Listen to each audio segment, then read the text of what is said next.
The New York Mets have brought in another former Yankee in Luke Weaver on a 2-year, $22 million deal. I'm going to break down why this is an absolute great, underrated signing by the New York Mets and David Stearns. Building this team from the back to the front. I know this team still needs starting pitching. This team could use a couple more bats in this lineup to extend it. Losing Pete Alonso, losing Edwin Díaz, it's all going to sound perfect by the end of this video because David Stearns is starting to roll out that plan that he had in store for the New York Met fan come 2026 opening day. Building from the back to the front. We just got Luke Weaver, who was a dominant closer in 2024 to pitch in the 8th inning, be that instant Reed Garrett upgrade that the New York Mets are not going to have to deal with going into 2026. Then having Devin Williams for now being your closer in 2026 spells a very good back end of the bullpen for the New York Mets. And they're paying the same exact price as if they would have brought back Edwin Díaz for the $23 million, only giving Devin Williams $14 million this year, giving Luke Weaver $11, $25 million, balances out that Edwin Díaz money. You got two good relievers for one very good reliever. So we're not going to say that Díaz is bad, but Díaz leaving this team is not going to hurt us tremendously because we did gain back of the bullpen help. What's this team going to look like moving forward? Luke Weaver on a 2-year, $22 million deal, having a dominant 2024 for the New York Yankees. New York Yankee fans were saying, this is the closest thing we've seen to Mariano Rivera since Mariano Rivera left. The praises that 2024 Luke Weaver was getting, a former starter turned reliever from the Diamondbacks, from the Angels. This is the kind of player the Mets have to bring in to bolster the back end of the bullpen. And with A.J. Minter coming back, Brooks Raley coming back, now you have Devin Williams. You could bring up a Dylan Ross. You also have A.J. Minter, Brooks Raley, Williams, and now Luke Weaver. Going to help the Mets out tremendously, man. This is not, people are looking at this like dumpster diving David Stearns. This is not the case. David Stearns is going to have this team ready for 2026. Luke Weaver, dominant 2024, dominant first 1/3 of the season in 2025 until he hurt his hamstring. He was pitching to an under 1 ERA before he hurt his hamstring last season. Now, I don't want to put all the blame on that because Luke Weaver still deserves some of the blame, but you can't deny the fact that Luke Weaver's been a dominant bullpen guy the last 2 seasons or the last 1.5 seasons. David Stearns is laying out the blueprint here. I assume he's going to even add another high-quality bullpen arm after this, maybe like a Mason Miller or a Morjan from the San Diego Padres. I know the Mets and Padres have talked trade now, what seems like for 2 weeks. Something has to get done at some point, but you're seeing the plan, okay? And I told Met fans to have patience. I told them to relax. I told them to calm down after Pete Alonso left, after Edwin Díaz left, after we traded Brandon Nimmo. We are going to get better and more sustainable winning as David Stearns rebuilds this franchise for what it needs to be. This can't continue all the time with the 1 good season and then 2 bad seasons. 1 good season, 4 bad seasons. 1 good season, 3 bad seasons. That's what the New York Mets have become. But Luke Weaver's giving us that bolstered bullpen that this team desperately needed moving forward into 2026. We're upgrading in the 8th inning. We've upgraded in the 7th inning, in the 6th inning, if you bring back Raley and Minter coming off their injuries. Then you have Williams in the 9th, Weaver in the 8th. Already your bullpen looks great. And if you're the New York Mets, yes, what's next? Starting pitching would obviously be the big one for the New York Met fan. They've been asking for starting pitching for 2 seasons now, and they're going to get it. There's going to be a trade. There's going to be multiple multiplayer trades that David Stearns is going to make sure that the New York Mets are well equipped to contend in 2026. Come opening day, next season, New York Mets, Pittsburgh Pirates, Bullskins against maybe Tyreek Skubal. We don't know yet. But the New York Mets will add the necessary pieces. David Stearns is not going to disappoint. I know the big punch in the face for the Met fan was losing all of the players. And the Mets just had to add more. This is where the problem lies for the Met fan now, that they're just not seeing. They had to add more quality to multiple spots on the baseball field.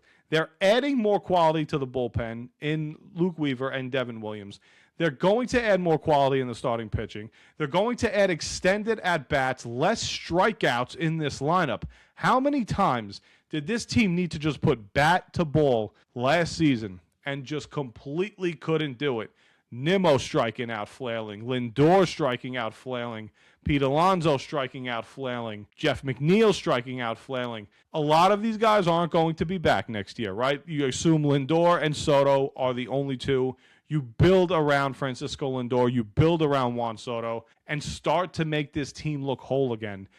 The baseball offseason, I get it. The baseball offseason moves so slow for the New York Met fan, especially right now, or for all fans, but especially this year for the New York Met fan after losing the lifetime Met in Pete Alonso, Brandon Nimmo, and then losing a guy that's been here for 7 years in Edwin Díaz. You lost those back to back to back, and you didn't replace them. Up until now, we're starting to see the moves that are coming from David Stearns. So I'm not worried. If you're worried about this Mets team, all I can tell you to do is stay patient. We've been a losing franchise for my entire lifetime, and if you're watching this, probably your entire lifetime. Why not let a guy come in who's built sustained winning in Milwaukee? He did not win a World Series. Everybody knows that. But what he did build is what the New York Mets are striving to get to, what every team should strive to get to, which is sustained, consistent playoff appearances. The Mets haven't had that in their entire franchise's history. I have to repeat that. The Mets have not had consecutive playoff years more than 2 times in their entire franchise's history. Why not have a guy who's built teams that have gone to the postseason 4 years, 5 years, 6 years, 6 out of 7 years, 7 out of 8 years? Why not have that guy who was highly coveted coming before he came to the Mets in David Stearns? Why not have him build it the way he wants to build it?